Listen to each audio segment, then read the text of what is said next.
So this is inside the Bluetooth speaker of the Band model SWS 01B for cleaning, deep cleaning.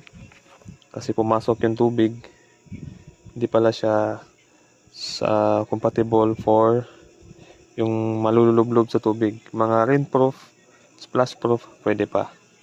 Pero nilublob ko na kasi ito dati, okay naman siya. Pero kanina, nung nabasa kasi siya sa dagat, at habang may nilalaban ako, nilagay ko siya sa loob ng planggana at sinishake ko siya para mawala yung kanyang acid ng dagat.